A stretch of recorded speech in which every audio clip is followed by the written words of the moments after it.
merong mag-ausap kami ng Cardinal Santos Hospital dahil yung dugo na kailangan ng hospital, kukunin lahat sa Red Cross. Kaya madali ang access.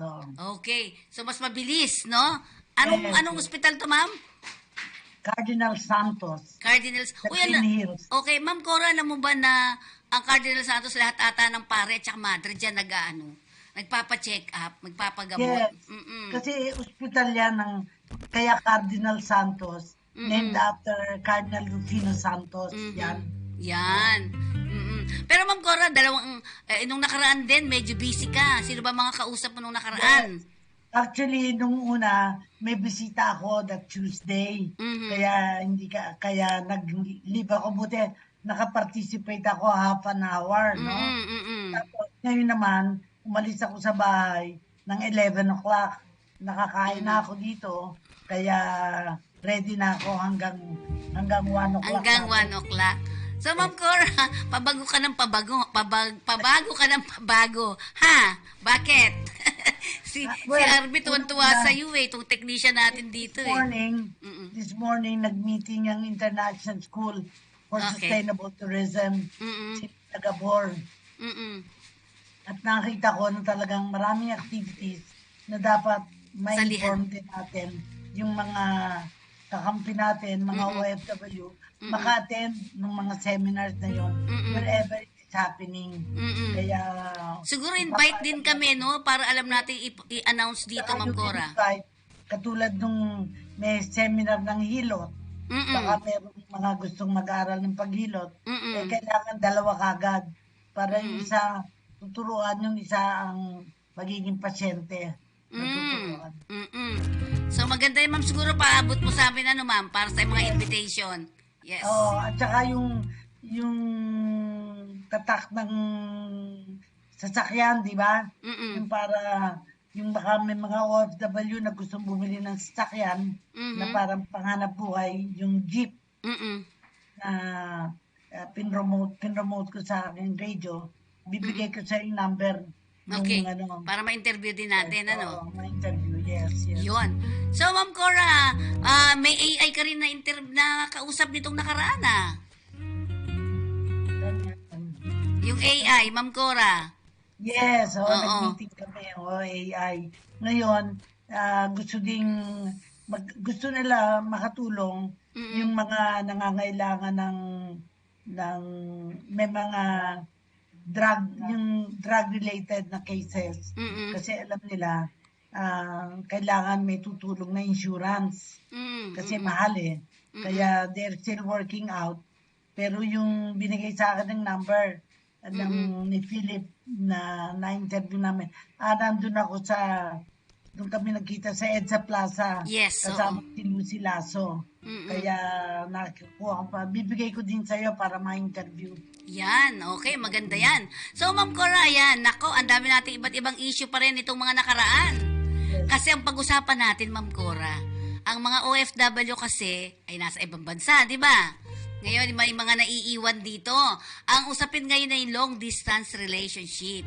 Paano ma-maintain nila yan? Ayan. Pakita mo nga yung mga ina natin, paano ma-maintain ng isang OFW at ang kanyang partner dito ang hindi magkalayo. Kasi sa alam mo ba, Ma'am Cora, sa usapin ng, anong tawag dito, sa OWA, marami doon ang report na kung saan daw ay nagkakahiwalay ang mga tao, ang mga mag-asawa. Alam mo, sa Hong Kong, nakita ko noon, may mga asawa, naging lesbian. Yung mga may asawa, at meron doon parang partner na tomboy, no? Maraming nangyari. May alam ko din ako na magpunta ako sa Geneva, meron akong dating tauhan na staff ko, nung ako regional director, nagpunta siya doon kasi ang asawa niya pinadala nung kapatid or something like that. Kaso, yung asawa nung kapatid, naging kabit ng asawa niya, iniwan siya. At ang sinamahan yung hipag, hindi ko naman alam kung nabiyudo, pero naghiwalay parang parehong naghanap ng iba. Kaya maganda yung retrato mong nagtatawagan. Pero alam mo, Yes. tawag, hindi lang, kasi may cost din ang tawag eh. Yeah. Kaya ako nga, kausap ko yung isang kasama ko sa bahay, kasambahay. Ang asawa ay pupunta yata sa Abroad. Switzerland. So, Switzerland? O, Mm-mm. paalala mo na may anak siyang dalawa. Kasi Mm-mm. minsan sasabihin ng babae, basta padala niya pera, hindi ganon. Mm-mm. Kailangan isipin lang, contact, Mm-mm. at kung maaari madala yung asawa at saka mga anak kung pwede, madala doon. Kasi that's the only future na nakikita ko na makabubuti sa kanila dahil sama-sama sila. Pero kahit na sama-sama, pwede pa rin makahiwalay dahil maski doon open lahat sila na meron akong staff na may nagkaanak ng dalawa, may kasama na siya. Ngayon, hiwalay na. Kaya nga sabi ko, ano ba yan? Kung ganun lang mangyayari, wag na lang, di ba? Oo. Kasi mahirap. Pero ano ba ang mga magic word para hindi magkahiwalay ang mag-asawa? Well, una, yung kailangan spiritual, sila, connected. Yun.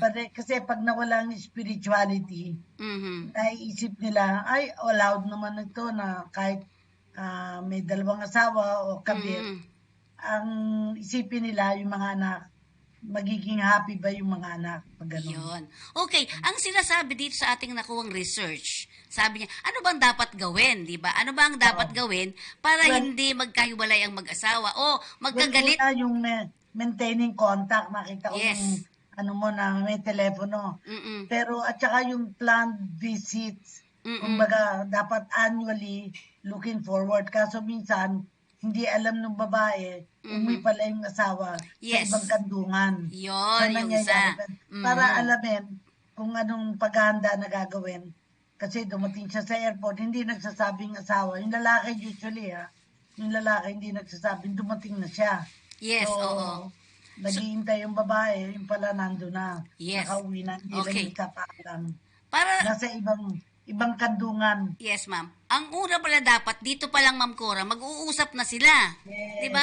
Mag-usap na kayo, ano ba yung mga, kasi kailangan may trust and confidence ang bawat isa. Unfortunately, minsan, katulad nun, sinabi ko nga, mag-asawa, yung hipag niya, bale, kasi ang nagpapunta sa kanila, yung lalaki, yung kapatid, ang asawa niya. Tapos yung asawa nung staff ko, yun yung asawa, ang kumabit dun sa hipag niya. At sila ang nagsama. So, talagang naghiwalay na. Isa lang yan. Buti isa lang yata ang anak, kaya okay lang. So, Ma'am Cora, nakapagtrabaho naman. so ibig sabihin sa bago pa lang umalis, ano yung masasabi mo sa kanilang dalawa? Kunyari, di ba first time? Ito ang pwedeng mangyari. Pwedeng ma-involve, pero isipin lang, ang pag na-involve, forever na yon. Magiging marka. Parang magiging dagok sa buhay nila. At sana, huwag kalimutan ng spirituality. So, Kasi yung spirituality ang magkikeep the marriage together. At saka yung oras din, no? Yung oras at panahon ng bawat isa. Kasi halimbawa, kung Hong Kong lang sa Asia, medyo konti lang ang diferensya ni Ma'am Cora, di ba? Pero sa ibang bansa, ang libre lang nila, Sunday. yes. Yung weekend, kaya kailangan alam ng pamilya. Pero ang nangyayari nga, minsan ang mga anak ay nalilimutan na may responsibility sila. May anak kasi madami ng anak. Pero kung talagang responsable yung babae, responsable yung lalaki, hindi mangyayari yung paghihiwalayan eh. Okay, oo. So, pero dapat, yun nga, yung tiwala mo at saka yung oras mo, dapat napag-alaman yan. Kasi sa ibang bansa, like for example, halimbawa sabihin natin sa Canada, 13 hours ang difference natin, di ba? Yes. So, kailangan mag-uusap talaga kayo kung ano ba, di ba? Anong oras tayo magtatawagan, ito, ganito. Nung panahon nagpunta ako sa Amerika, wala pang cellphone. Wala pa. Araw-araw may aerogram ako. Kasi ayoko magbayad ng long distance o overseas. Mahal eh. Kaya araw-araw may sulat na air letter. Pero ngayon, ang dali-dali na lang. Anytime. Ako nga, nakaka-interview ako ng mga nasa California, nasa ibang lugar, kasi madali na dahil through Viber, through Ganito, Messenger, Zoom, di ba? Yung mga ganito, Ma'am Cora. So, swerte nga sila ngayon kaysa nung makakaraan natin, di ba? Pero panahon bakit, Ma'am Cora, bakit meron pa rin na Oo. nagkakahiwalay dahil sa Alam mo, pag-abroad? yung tukso Tukso. sa buhay, no? Mm-mm. Nangyayari yan, pero paano mo malalabanan ng tukso? Unang-una, kung ang babae, isipin kung may mga anak siya. Isipin na kung ano man mangyari sa kanya, yung gusto ba niyang mamatay na nasa, na makasalanan. Kasi Yes. kasalanan yun kung hindi mo intindihin na kasalanan yun, babaliwalain mo. Baka it's too late, namatay ka, ang nangyari sa'yo, hindi ka pupunta sa langit dahil hindi ka pinapasok sa langit dahil may kasalanan ka. Yes, oo. Ayun nga, ang sinasabi rin, siguro, kung may tiwala ka sa taas, may tiwala ka sa sarili mo, at mahal mo pamilya mo, that's tatlo di ba? Tatlo, oo, yun. Meron din daw kasi masyado talaga malilikot, lalo na kung lalaki. Di ba, Ma'am Cora? Sinasabi. Eto nga si Robin Padilla, di ba nagalit yung mga asawa niya at meron daw yung kay Ding Dong Ding Dong Dantes. Dantes, oo. Umalis yung si Marian. Oo. Pero I suppose maayos naman nila. Pero ang kaanga yung governor ng Batangas, 80 years old, nakapag-asawa ng 32 yata, 32 yung abogada. Mas matanda pa yung yung napag-asawa niya kaysa sa magulang niya. Yun ang isang pero, tatanong kita, Ma'am Cora, ikaw kasi nagpunta ka na rin sa abroad, di ba? At matagal ka din doon, di ba? Hindi naman. Bali, 3 taon lang para mag-aral. At nagpunta ako ng 1 taon sa Amerika. Nung nag-aaral uli ako, puro pag-aaral ang ginawa ko doon. Hindi ako tumira doon para magtrabaho lang. Ang trabaho ko is to save money to come home. Yan, tama-tama yung communication is the best nga sa lahat, no? At paniniwala mo sa sarili mo na ikaw ay marunong magmahal, di ba? Pero naramdaman din natin yung homesick, di ba? Homesick. Yes. Pag daw kasi na homesick, kung ang lalaki ay may pamilya dati, pag na homesick, ang una daw iniisip niyan ay happening sa iba. Parang maghanap siya ng kausap. Nakita ko yan na katulad ng isang Pilipino na nag-aaral ng kanyang PhD, talaga may kapisan siya na Koreana. Alam ng Koreana na may asawa siya. Pero pumapayag na pinagluluto siya. Siyempre, parang naalagaan siya. Benefits, kaya ang tawag ko doon, benefits sa lalaki. Dahil hindi naman niya nadala ang pamilya niya. Kaya gusto ko yung style sa Australia. Sa Australia, dinadala ang pamilya. Okay. Kaya hindi na nakakaloko-loko ang buhay. And I think meron akong isang abogado na stuck ko sa ating civil service, naka-scholarship sa Australia. Nadala niya yung asawa niya na nurse at saka anak nila. Kaya nakabalik ng maayos. Nakatapos, nakabalik. So, ayos naman. Yun. Diba? Kasi Diba? ang kultura sa Australia, gusto nila buo ang pamilya. Kaya binibigyan nila ng pagkakataon maka-abroad, buong pamilya. Pero Ma'am Cora, totoo ba talaga na pag yung long distance relationship ay nagkakaanuhan daw yun parang anong tawag dito? Nagkakaroon din ng either friction or nawawalan ng gana ang bawat isa. Well, di ba,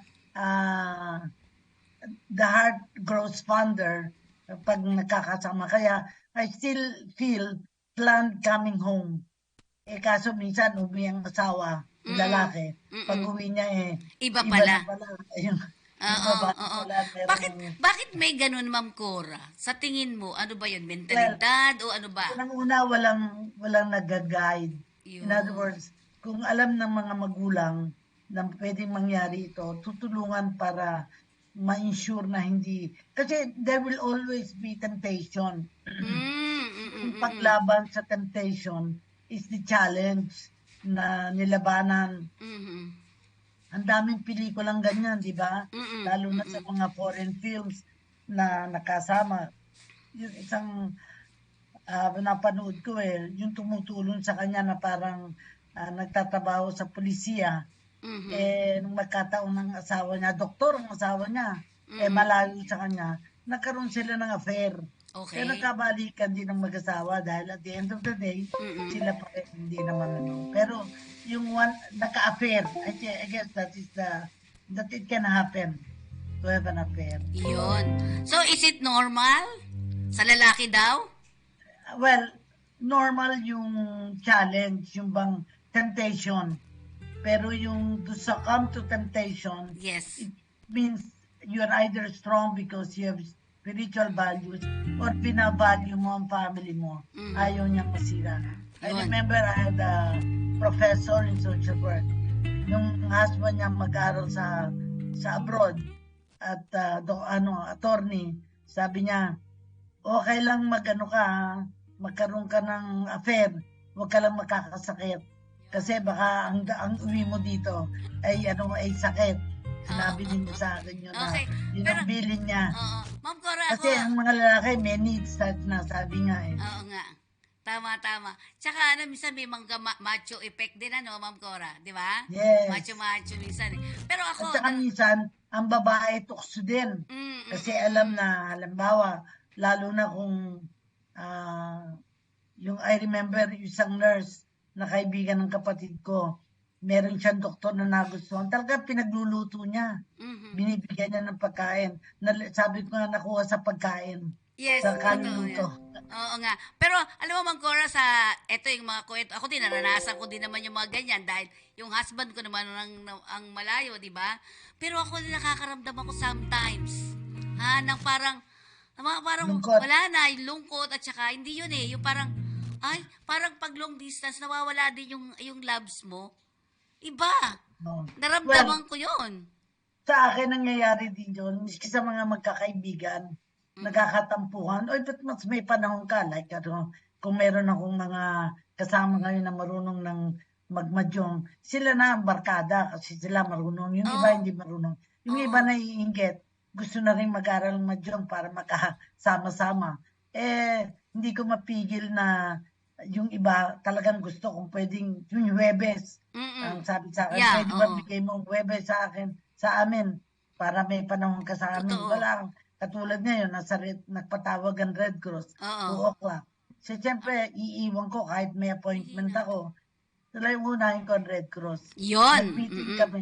I just had a Zoom meeting with Mina Gabor, yung kanyang ISST.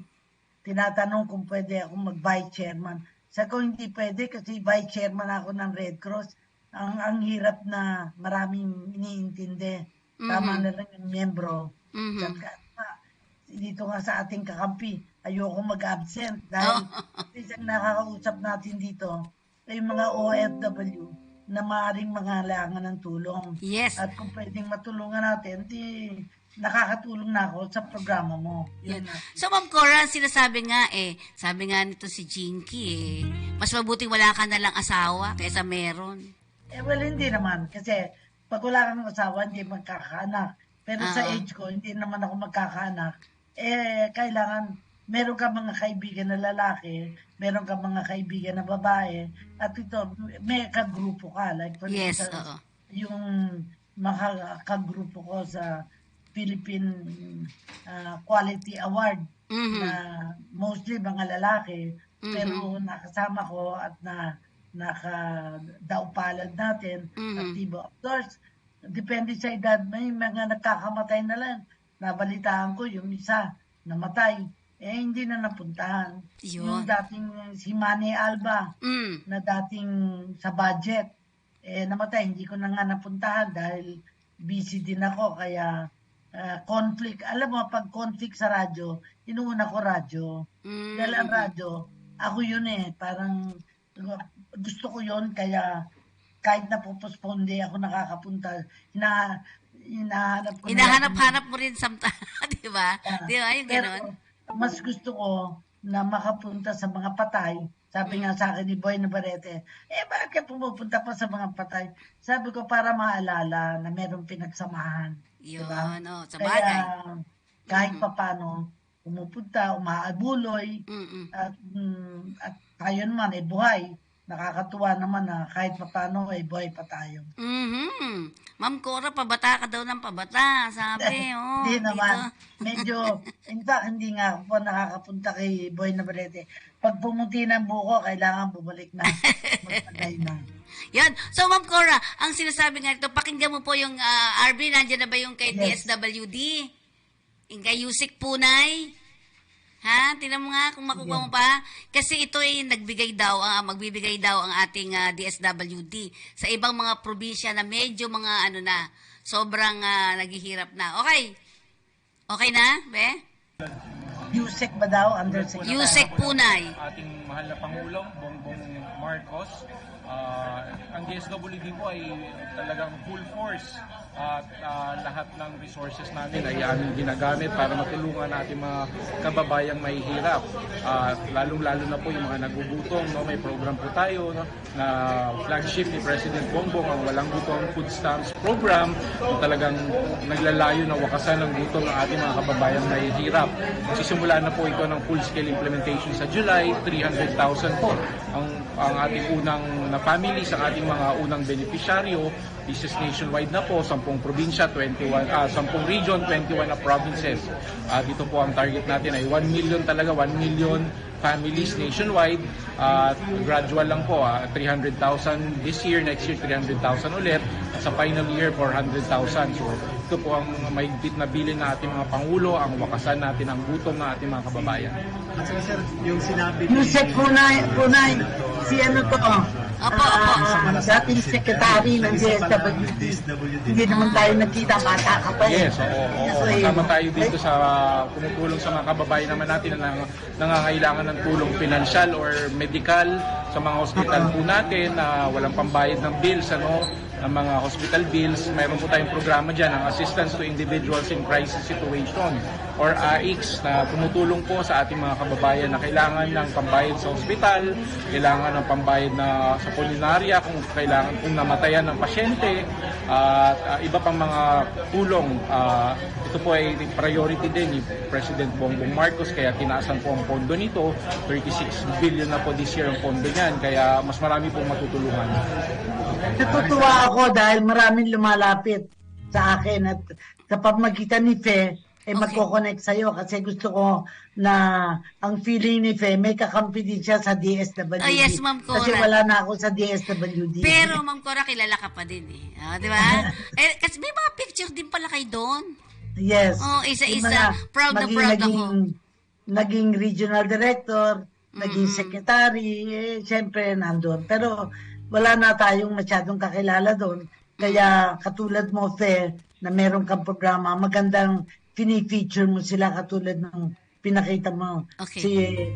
Si Yusek Yusek Punay. Okay. Pero mas maganda na makilala siya, alam ang contact number, yes, para ma'am, madaling makahingi ng tulong. Yes. Ma'am, pero Ma'am Cora, alam mo, nakakatuwa.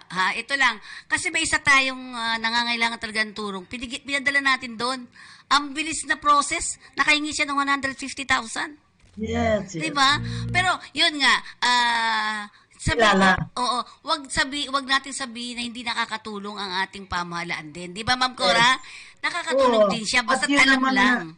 At yun namang nakatanggap ng tulong, magpasalamat naman. Yes, oo. Kaya pwedeng dito, hindi lang may kakampi lang, hindi, dahil naapi, kundi para magpasalamat. Ako yung nagpapasalamat din sa DSWD. Pero Ma'am Cora, talagang ang dami talagang humihingi din ng tulong. Nakapila talaga at sila. Maganda naman daw yung process kasi ini-interview isa-isa. Ma'am Cora, nung panahon ninyo, meron bang mga ganito din? Yes, pero limited ang pondo. Kaya ang ginagawa namin, anong kakayahan nyo, hanap buhay, inuuna namin. Magkaroon kayo ng hanap buhay. Pwera na lang yung may sakit, yung gamot. Talagang medical assistance binibigay yan ng social welfare. Hindi talagang matutugunan lahat ng Department of Health. Kasi sa kanila na yung gamutan, yung gamot mismo, nakakailanganin, ay minsan walang kapasidad yung DOH bigyan ng tulong. Pero yung murang gamot, napaka-importanting ipaalam sa mga tao na wag nang, kasi parang ng feeling na iba, hospital kagad. Eh, hindi naman kailangan mga hospital. Kailangan muna accessibility sa mga clinic, kung Yes. bago magpunta sa hospital. Kaya sabi ko nga, napupuno ang PGH, miski hindi naman kailangan ma-hospital kagad. Yun. So, dapat ay clinic muna. Diba? Yes. Magpaano muna?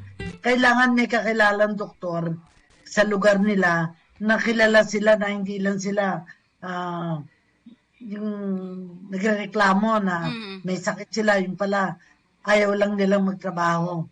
Kasi Tama. meron bang ayaw magtrabaho tapos kunwari may sakit. Nangangailangan ng tulong, di ba? So, yan. Ma'am Cora, sa nung mga panahon ninyo, anong mga binibigay nyo ng tulong nung sa DSWD kayo? Yun nga, unang-una yung talagang Gamot. assistant to clients in crisis. Hindi, pambili. Crisis, oo. Hindi gamot kasi hindi naman kami sa mga doktor. Kung anong halaga ng kailangan. Number 2, yung tinatawag na pagpapacheck up, nire-remind natin.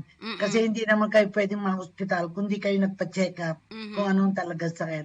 Number 2, talagang kakayahan. Kasi wala pang test na noon, ay nakakaroon kami ng training, practical skills training, lalo na sa mga kabataan, para kung di sila nakakapag-aral. Kasi hindi naman lahat nakakapag-aral ng panahon na yon. Kung hindi makapag-aral, training para makatrabaho. Ang una, I remember, nung nasa punta sa Antana ako, ang itinuro namin, driving. Kasi ang pagdadrive, karaka-raka, pwede makatrabaho. Meron ng isang nakatrabaho abroad. Abay, hanggang ngayon, sa Punta Santa Ana, kumukontak pa sa akin, nagpapadala pa ng messages, nakikibalita, at saka nakakapagpadala ng mga gandang mga reminder kung anong okasyon, kaya Mother's Day, Valentine, nagpapadala ng mga mensahe sa text. Talagang kailangan mong sasagutin, acknowledge mo. Ang sinasabi ko ay si William Laresa na na-meet ko nung ako ay Community Welfare Supervisor sa Punta Santa Ana. Kumukontak rin sa akin at nagpapasalamat na ako through the years. Handun pa rin siya. Yun. So, sa ngayon, Ma'am Cora, alam kong medyo, alam mo ba na shortlisted tayo dahil in-invite tayo ng Go Negosyo para sa, parang ganito rin, nagraradyo, ano yung mga ginagawa natin, shortlisted tayo kasi bago lang tayo. Hindi pa tayo, minsan pa lang tayo nag-tourism issue, di ba? Sabi ko nga, sa susunod, turista naman. Kasi meron kang gusto nila tourism industry yung pag-uusapan sa programa. Yes. Shortlisted at pa sa rin tourism industry, si Mina Gabor naman ang pinaka-leading light yan. Nung tourism, sabi niya, huwag maging turista sa sariling bayan. Napuntahan pa. Nagulat nga ako kasi merong mga nagpupunta sa Africa. Sabi ko, sana bago kayo magpunta sa Africa, pupunta muna kayo sa mga lugar na parang mga Afrikano, mga tao, mga native. Makita nila, matulungan nila. Oo. Pero sabi ma'am, kasi ma'am dito daw sa Pilipinas medyo mahal ang cost ng pagpunta sa mga bakit? Well, unang-una ang cost ng mga transportasyon, yun ang kailangang mabago. In other words, kung ako, let's say, governor ako ng isang lugar na dapat puntahan. Kasi may mga lugar na dati hindi naman napupuntahan. Ngayon, napupuntahan na. Pero talagang, katulad ng Palawan, may marami ng eroplano na pupunta doon. Kailangan talagang pag-isipan. Kung pwede ang pupuntahan nyo, may kakilala kayo na pwedeng puntahan. Sana yung gusto ni Mina Gabor na yung share a home. Okay. O kaya yung dati na yun di ba, Ma'am Cora? Homestay. Yes. Yung mga gano'n na magagamit kasi wala namang nakatira sa bahay nila. Ako nga gustong ina-encourage ko kasi binild ko na yung aming lugar malapit sa airport. Yung mga gustong matulog ng isang gabi bago lumipad o mag-a-arrive, wala pang eroplano nila, galing sila sa probinsya, pwedeng magstay overnight ang tawag ko doon, bed and breakfast na pwedeng magstay. Kasi Kaya pwede natin i-advertise natin dito sa programa. Okay. Kasi dati, di ba, Ma'am Cora, tayo ay gumaganon-ganon na dati nung tayo nasa radyo ng bayan, di ba? Umiikot-ikot na tayo eh. Di ba? Baka yun ang pwede nating magawa this time, di ba? Kasi napakaganda din na ipakita natin ang ating ang At ating saka, Pilipinas. sino ang contact sa lugar na yon na gusto niyong puntahan? Kasi merong iba, taga roon sa lugar na yon, pero wala na silang kamag-anak. Matagal na silang nag-abroad. Gusto nang malaman saan ang contact, sino ang contact. At dito tayo makakatulong sa turismo. At dito tayo makakatulong sa eskwela ni Mina Gabor, katulad ng Hilot. Yeah. Alam ba natin, katulad ikaw, pwede ka magpadala ng 2 participant sa mga seminar para yung mga bumalik na mga OFW na gusto magkaroon ng dagdag na kaalaman, makakatulong. May bayad ba daw yun, ma'am? Yes, kasi may bayad siyempre ang faculty, tsaka yung facilities, may bayad yon. Pero training naman yon para panghanap buhay. Yeah. Kasi pag natuto, magiging hilot ng barangay. Di ba? Hanap buhay din. OFW, hanap buhay din. Yan. Pinabati natin si Meryl Izanan Carlos, Mary Ann Daulong, Jane Kilim ng Qatar, Mila Lapus ng Saudi Arabia, at sa lahat po ng ating mga Aida, yan. Si Miss Aida, yan. Sa inyo po lahat, maraming pong salamat. Ma'am Cora, ang tanong natin ngayon ay, ito namang ating Pilipinas ngayon, sa tingin mo ba ay sumusulong, umuurong? Ayan ang tanong dito. Well, unang-una, sumusulong sa ibang larangan, no? Pero habang ang invitation ay mag-abroad, habang hindi tayo nakikreate ng enough jobs dito, ang maiiwan na lang dito yung walang alam. Yes. Ang maiiwan na lang dito yung walang skill. Kasi ang mga skill katulad ng sino ba makakaalang maraming pangangailangan sa Ireland. May mga taga Red Cross na nandun ang tatabaho na sa Ireland. Meron po. Nung araw, ang mga nurses, mga midwives sa Germany, meron kaming caregiver ng pamangkin ko, nag-move sa Germany, nakapag-asawa doon. Siyempre, pag ang asawa niya ay German, hindi na siya uwi dito. Doon na. At merong mga gano'n na alam ko na miski social worker, nang magpunta sa abroad, nakapag-asawa doon. And ako naman, ayokong husgahan na kung mabuti ang katayuan nila. May nakausap kami the other day na ang asawa niya Pilipino, pero siya ay in-check ng taga-Malaysia. Okay. Ang sabi niya, ang anak niya ay may problema, kailangan operahin dito. Sabi ko, bakit hindi sa Malaysia? Kasi wala daw kapasidad daw, magaling daw hospital natin dito. At yung asawa patay na. Pero hindi siya happy sa naging asawa niya kasi daw salbahe, mga ganon. Kaya nakakaawa naman. Sabi ko ba, dahil sa ginawa ng Pilipinong husband, kailangan tulungan natin to. Dahil ang anak niya, Pilipino. Dahil anak ng Pilipino eh. So, yun. At syempre, makakatulong din sa atin ang Red Cross pagdating sa usapin ng ating OFW. Di ba, Ma'am Cora? So, kaya nga, habang nandito sila at gusto nilang mag-training, pumunta sila sa Red Cross sa kanilang probinsya. Malapit sa kanila. Mag-aaral, yes, malapit sa kanila.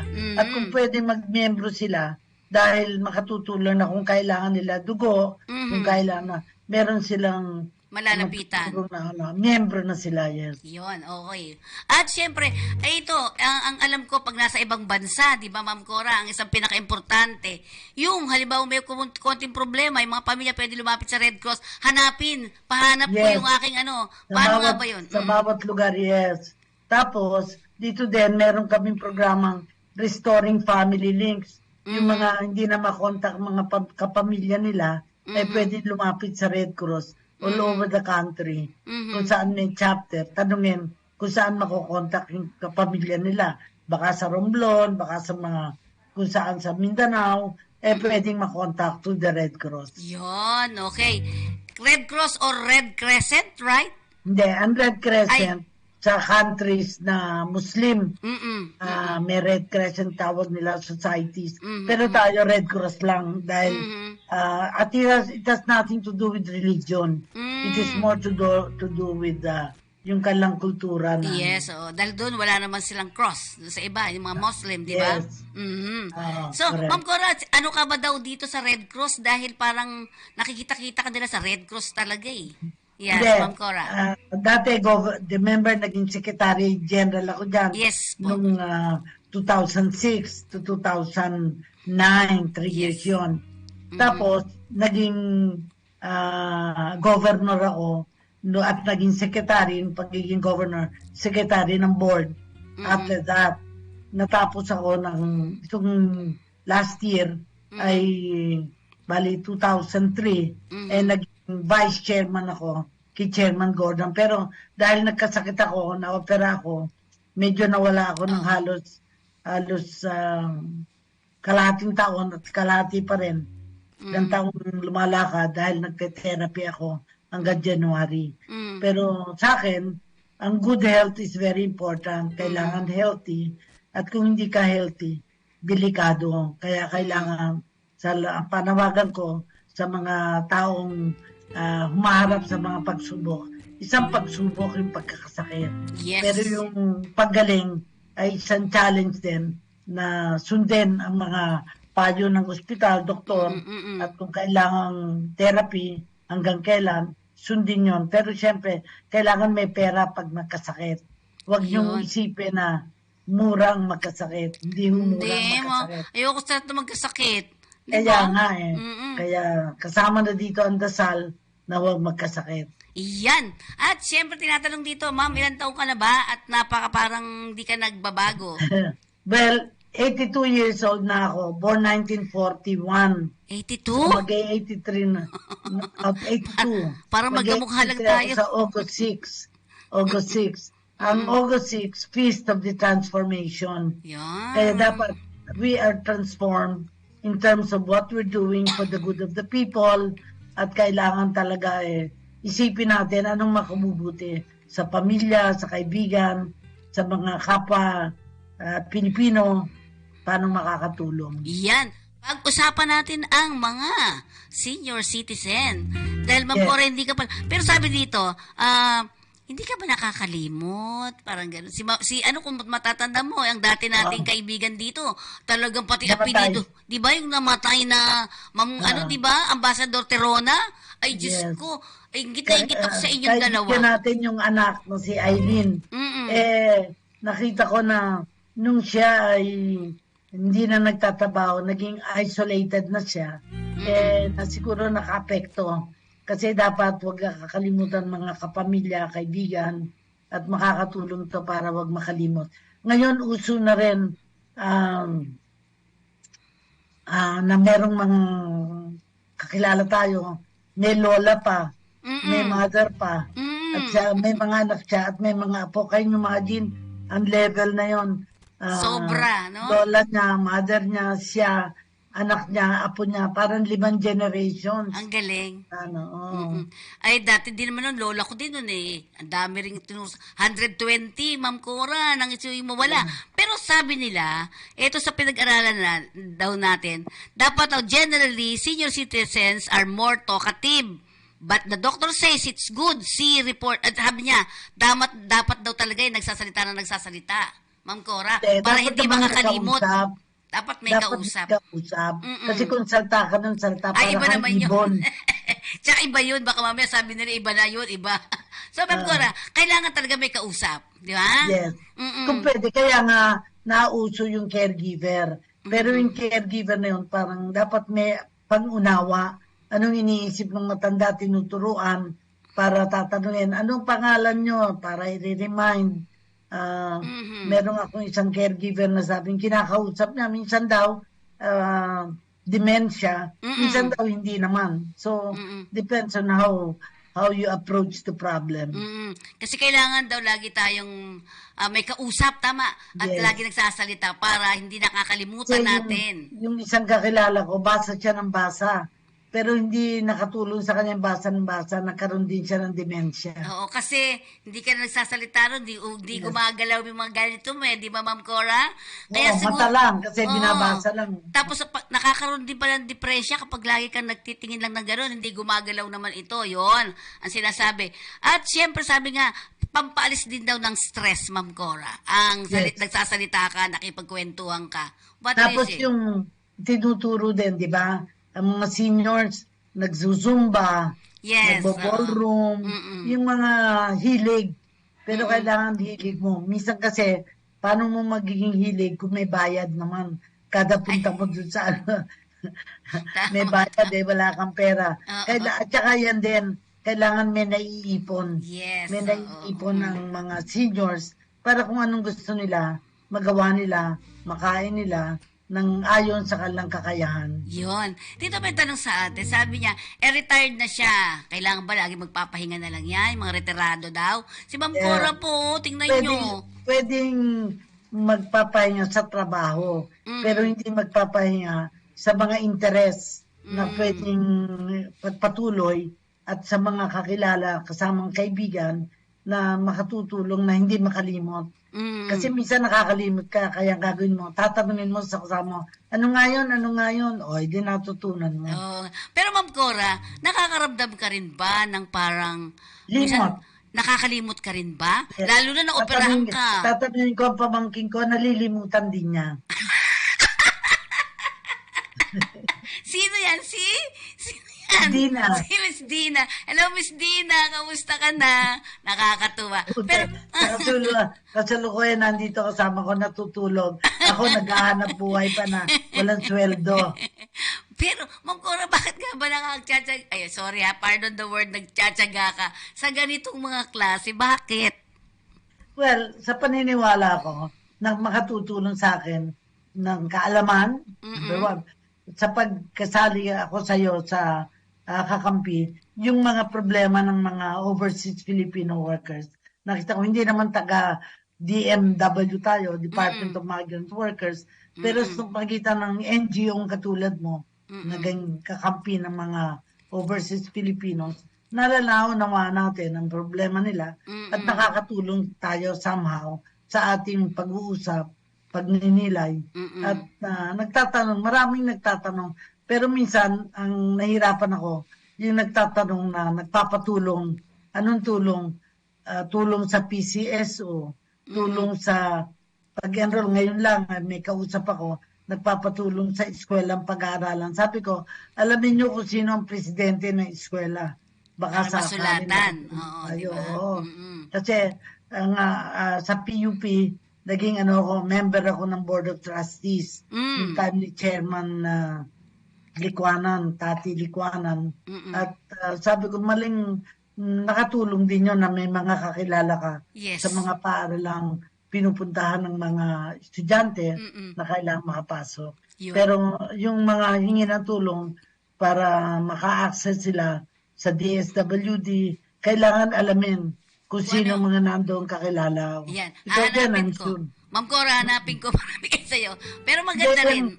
Yung si Yusek na na-interview mo, bigay mo din ng full name para may contact tayo. Sige, hanapin ko rin ang phone number nito, Ma'am Cora, para sa'yo. Okay, pero maganda kasi na tayo, kaya nga sabi nga natin ano ba pinagagawa, kahapon nga nag-isip ko, titingnan ko nga muna, baka wala na ako, baka paalisin na ako dito sa lugar na to. Alam mo yung ganon? Kasi di talaga tayo kumikita ng talagang katulad ng iba, no, Ma'am Cora? At naalala ko tuloy, ito na naman, pandesal lang naalala ko sa pinapakain mo sa akin.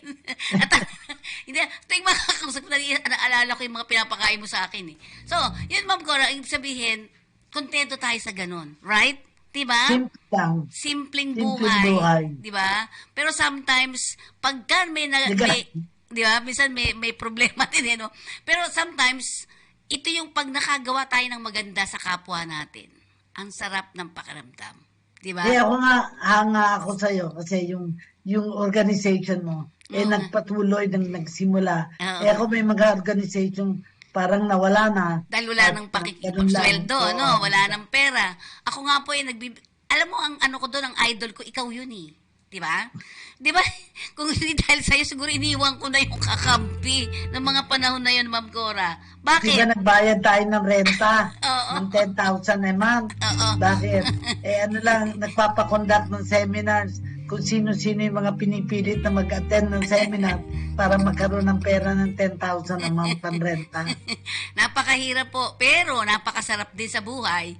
Ang marami kang kakilala, marami kang natutulungan. Di ba, Ma'am Cora? Pero ang isang word na sasabihin mo, kailangan matuto tayo magpasalamat. Yes, Yun lang naman yun ang hinihingi ng mga tumutulong sa atin. And of course, aayusin natin yung iba pa natin mga contacts para ibibigay ko sa iyo, Ma'am Cora.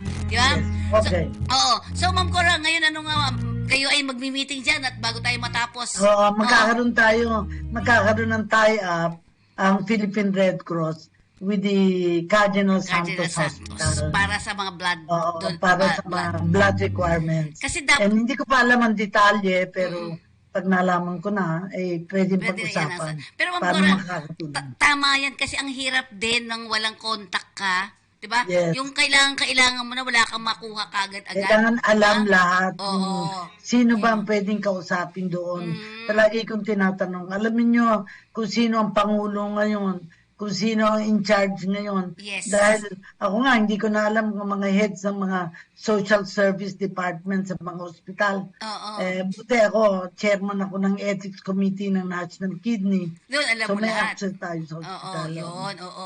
Pero, yun nga yung sinasabi nga natin, napakaganda sana ng may mga ganito tayong mga protocol. Yes. May protocol din naman, huwag yung sabihin na wala. Kasi, imposible nga maka-access ka kagad doon kung wala kang alam, di ba? Yes. Yun ang At saka, pag-uusap. in fairness, kailangan din, pag natulungan naman, magpasalamat. Yes, totoo po Dahil yan. minsan yun ang nakakalimot.